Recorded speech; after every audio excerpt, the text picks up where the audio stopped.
What's good, family? It's me, Coach 67 Sports TV. Shout out to the awesome and amazing LDBC, licensed broadcasting community. Shout out to the Louisiana All American Sports Network.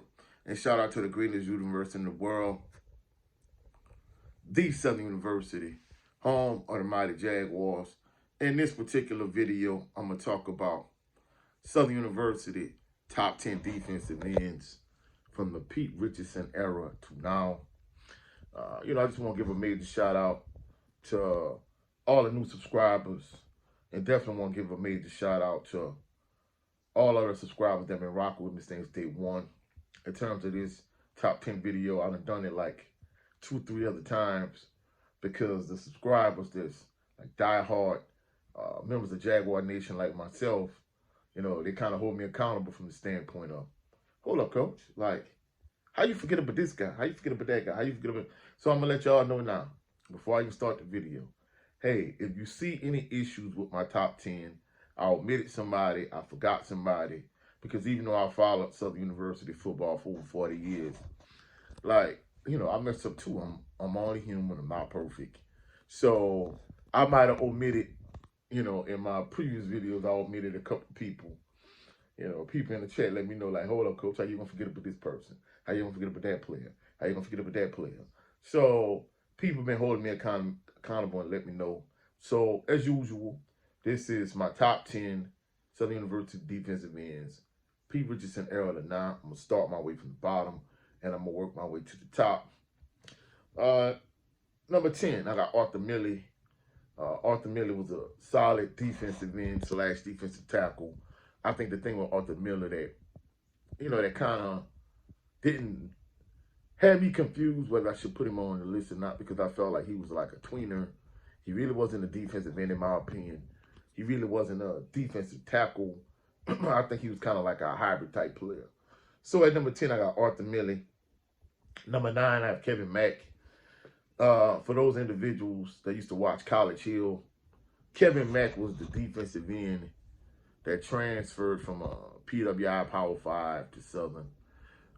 And that's one thing I used to hate about when players transferred from PWI to Power 5 schools to Southern. Despite how, they might underachieve or underperform, they were, instantly NFL prospects, no matter what. And he was another one. He transferred to Southern. Immediately, he became an NFL prospect. He was a solid player, but I think he was a little overhyped. I think he underachieved. That's just my personal opinion. So, at number 10, we got Arthur Millie. Number 9, we got Kevin Mack. Number 8, we got Joe Sykes. Joe Sykes, he was at West Virginia. He played with Adam Pac-Man Jones. He transferred to Southern his senior year. I had a handful of classes with Joe Sykes. I don't he was a real cool guy, real laid back, And, he another one when he transferred from West Virginia to Southern. He was instantly NFL prospect. And I'm not going to lie, I think he was a solid player, but he another one, he got overhyped. And, he got a lot of praise. And I'm like, I thought he was solid, but I didn't think he was the best thing since sliced bread, the way a lot of people made him out to be. But he was a solid player. I think he ended up making, if I'm not mistaken, maybe second team all SWAC or whatever the case may be. But, we had the athletic injuries class I had with Doc Williams, RIP to Doc Williams. And Doc told him he had a good game. He was like, nah, I didn't. He was like, yes, he had a good game. And, Doc giving him words of encouragement the way he would ordinarily do. But, me and another classmate, we was like, man, hey, he's being honest. He really didn't play that well. And I think the thing about it was he wasn't used to playing against huge, ginormous offensive tackles like Grambling had at the time. And those Grambling offensive tackles manhandled him, and he really didn't have a good game. But really outside from that game, I think he had a solid season. He ended up getting picked up by the Washington Commanders. He would always make the final cut, but he didn't make the 53-man roster. But he was a solid player. So at number 8, we got Joe Sykes. Next individual was like a otherworldly type player when he was at Donaldsonville High School. Then he came to Southern, And his first couple of years, he was a special teams player. He got a little bit of run his junior year, but his senior year is where he really made his impact. The next individual at the number 7 spot on this list is Michael Landry. Michael Landry, he was on the loading team at Donaldsonville High School with Howard Green and Jarvis Green and Austin Mumford and Wilmer Landry. Like, they had so many D1 players on that school, and the irony of the team he played on, they could never beat St. James High. That's how good St. James was, but Donaldsonville had a loaded team. He came to Southern. Like, he primarily was a kick return guy on special teams, like his first couple of years. Toward the end of his junior year, he'd get like some scrap time at the end of the game. But his senior year is where he really stood out. And the thing that kind of made, Michael Landry a good player was his strength. I just talked about like how Joe Sykes got manhandled by those huge, ginormous offensive tackles by Grambling. Michael Landry was on the opposite end of the spectrum. Like, the city's dude was like 6'6". Of course, he's another one I had a class with. Man, this dude was chiseled. Man, he was just throwing over Grambling offensive tackle, just throwing him around. And I'm like, man. But, of course, I understood why, because if you walk through the Phil G. Clark Activity Center, like, they would have, like, weightlifting records posted. And, man, when it came to, like, power cleans and clean and jerk and squats, like, he had so many records as you walk through the Phil G. Clark Activity Center. So that's why he was so strong. That's why he was so dominant. He another one, he made all SWAC. He ended up leaving Southern. He ended up going to NFL Europe. He ended up making first team all NFL Europe. And then I remember he was getting ready to go to training camp with the Kansas City Chiefs. I used to see him running with his dog in Donaldsonville. And he ended up, getting to camp. And he ended up getting cut. He never made the 53-man roster. Also, he another one, but I'm not gonna lie, he was the dog. And, he was just an otherworldly, strong defensive end. Of all these defensive ends on the list, some are more proficient at pass rushing. Others are more proficient at run stopping. I think he was more of a run stopper because he was so strong. I mean, he just had freak type strength for a defensive end. But at the number 7 spot, we had Michael Landry. Number 6 spot, another individual that went to Donaldsonville High School. We have Taj Brown.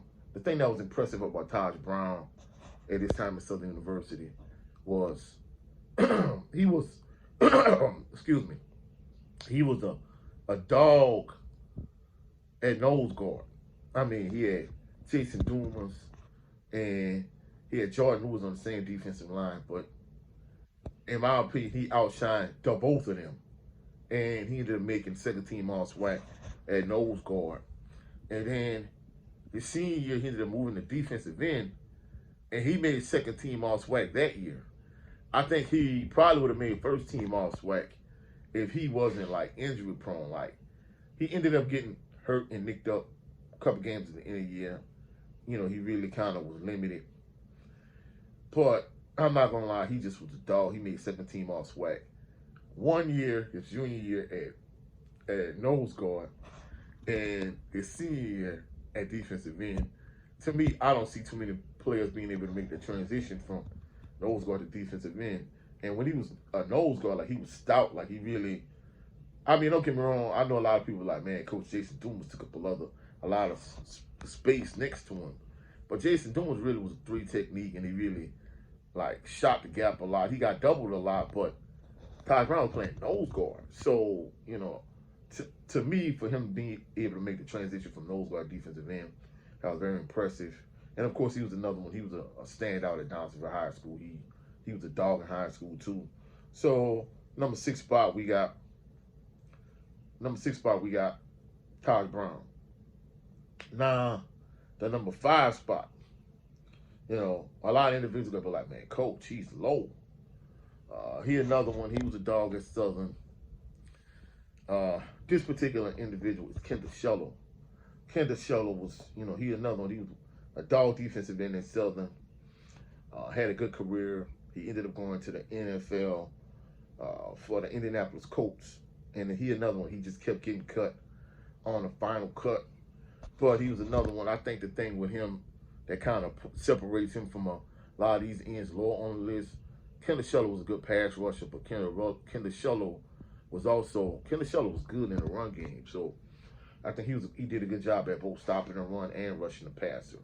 So at my number 5 spot, I got Kendall Shello. Number 4 spot, I know some people are gonna say this controversial. Part of the reason why he's lower because I felt like he really wasn't like a legitimate defensive end. He was more of a 3-4 outside linebacker, more of a blitzing linebacker. He was a good pass rusher, but he wasn't a legit linebacker from the standpoint of he wasn't able to really drop in coverage consistently, and he wasn't able to play sideline to sideline. This individual, of course, at one point he had, single season record on the FCS level when it came to sacks. This is Jordan Lewis. And I ain't gonna lie, Jordan Lewis was a dog at Southern a few years back. He was an excellent pass rusher.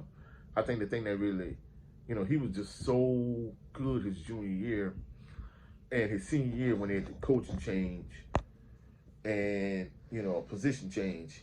To me, I think the reason why he struggled his senior year was because he's not legitimately a legitimate defensive end. He's more of a blitzing linebacker, a pass rushing specialist, but you can't put his hand in the dirt. I think that was a big mistake they made, trying to put his hand in the dirt and let him play defensive end full time. To me, I think you put him at linebacker and hide him, and then you let him play defensive end in pass rushing situations. And I think the thing about it is, I think he really struggled when you put an athletic offensive tackle in front of him because, first of all, when it came to the run game, he wasn't going to stop the run because he just was too light.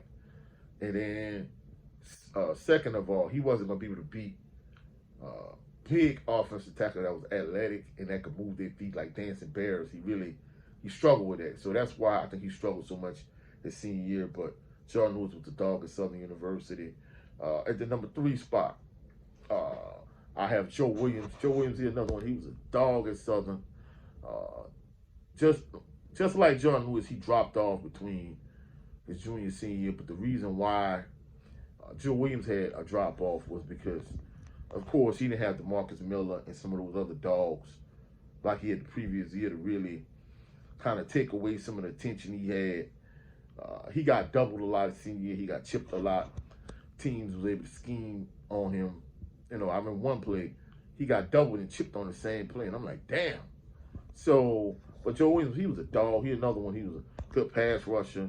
He was good at stopping the run, but he got so much attention the senior year that he really couldn't get off like he did the year before. Because it's good when you have somebody on the opposite end and really take some of that attention away from you, and he just didn't have that player opposite of him his senior year. But this spot here, again, the number 3 spot goes to Joe Williams.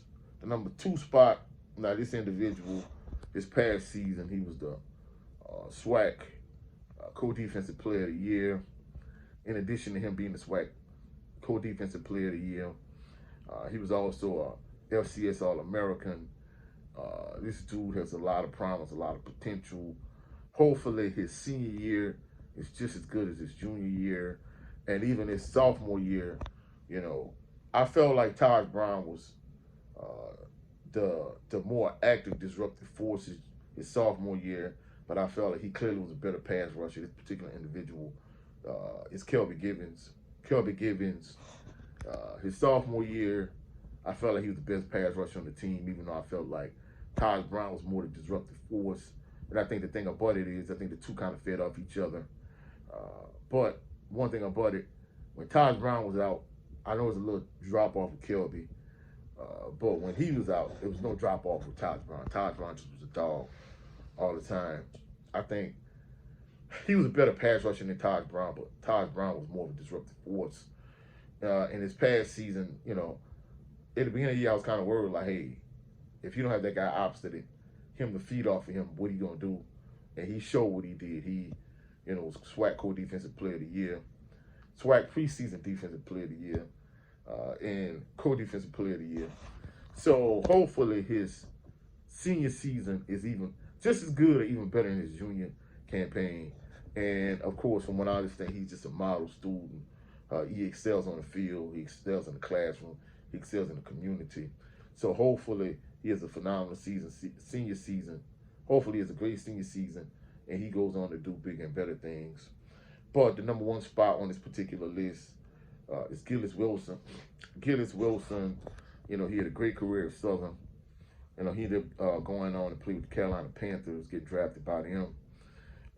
But Gillis Wilson, on this list, he kind of like, he set the standard. I mean, we always talk about Southern University being a golden standard. When it comes to Southern University defensive ends, like Gillis Wilson was that guy. He could stop the run. He could rush the passer.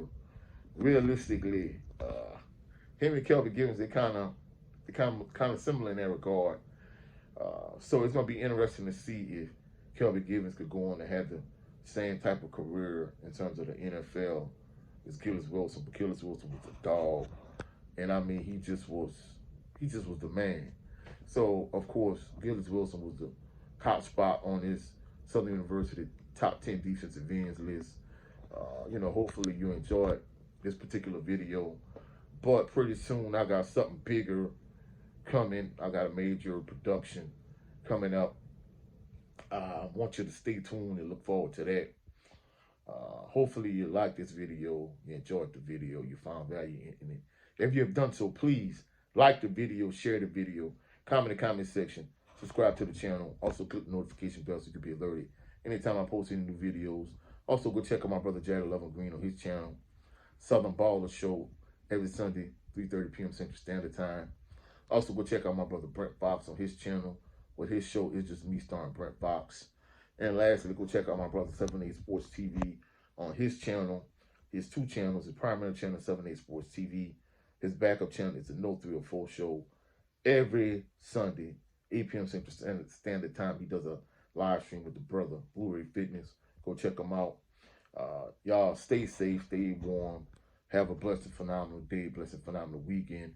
For all those individuals that love to wire the way I do, tomorrow, 10 a.m. Central Standard Time, myself, my brother 78 Sports TV, my brother Jared Lovin Green, we're going to give you our wire analysis. I think we're up to like episode 7. So come check us out. Y'all have a blessed, phenomenal day. Peace and blessings.